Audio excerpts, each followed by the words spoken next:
একজন স্বরাষ্ট্রমন্ত্রী বদল করলে আইনের উন্নতি হবে, কথাটা সঠিক নয়। কিন্তু প্রশ্ন হচ্ছেই যে এই স্বরাষ্ট্রমন্ত্রী যিনি আসছেন, ওনারা দায়িত্ব নিচ্ছেন আমার যতটুকু মনে পড়ে গত 17ই ফেব্রুয়ারি থেকে। 12 তারিখে নির্বাচন হয়েছে, 17ই ফেব্রুয়ারি থেকে মার্চ, এপ্রিল, মে 3 মাস তাদের পূরণ হয়েছে। এই 3 মাসের ভিতরে পার্লামেন্টের প্রথম অধিবেশন চলছে এবং সেই প্রথম অধিবেশনে আমরা দেখছি পার্লামেন্টের মধ্যে একচেটিয়া ওনার ছিলেন সবচেয়ে প্রভাবশালী ব্যক্তি হিসাবে। উনি এমন কোনো বিষয় নেই উনি কথা বলেননি। সবচেয়ে কম কথা যে বিষয় নিয়ে বলেছেন সেটা তার নিজস্ব দপ্তর।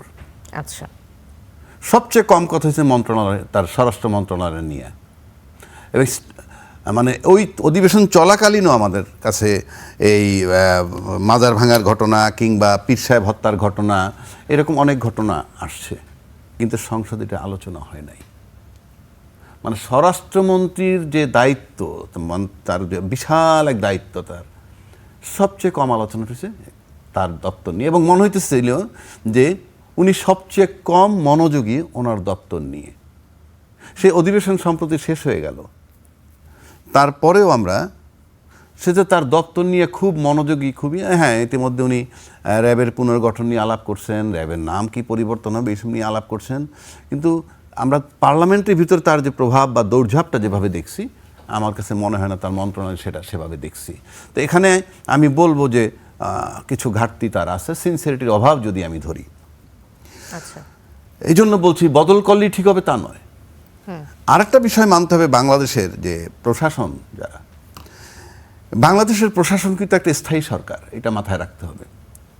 বাংলাদেশের রাজনীতিবিদরা ক্ষণস্থায়ী, মানে পাওয়ারে এই আছে এই নাই, এবং যারা পাওয়ারে থাকে তারা সবাই কিন্তু এই মানে স্থায়ী যে সরকার বলতে যাদেরকে বুঝাই আমি, এই প্রশাসন যন্ত্র, সেই পুলিশ প্রশাসন বা মিলিটারি প্রশাসন, সিভিল ব্যুরোক্রেসি, তাদেরকে সাংঘাতিকভাবে কোঅপারেট করতে হয় রাজনীতিবিদদের। এবং আমি মানে বিরাট ভয়েস দেখি নাই কোনো নির্বাচিত প্রতিনিধির আমলাদের উপরে। এটার মানে এই না যে আমলাকে আপনি ধমকাবেন। আমার কাছে মনে হচ্ছে সেই পার্সোনালিটি আমি দেখি না।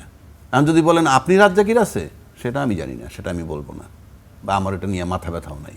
কিন্তু সেই একটা পার্সোনালিটি থাকতে হয়, সেই পার্সোনালিটি আমি কাউকে দেখি না। আপনি যাকে দিয়েই কল্পনা করেন না, যাকে দিয়েই কল্পনা করেন, দীর্ঘ 17 বছর তারা আন্দোলন করছে, সেই আন্দোলনে তাদের যে গতি আমরা দেখছি, সেখান থেকে তো বোঝা যায় যে শেখ হাসিনা 16টা বছর রাজত্ব করছে তো রাজত্ব, তাকে আপনাকে সরাইতে লাগছে 17 বছর। তো কেন বলছি, এই কারণে বললাম যে সেই পার্সোনালিটি আমি দেখি না। 2 নম্বর আসেন, মহাসচিব বলছেন মানসিকতার পরিবর্তন।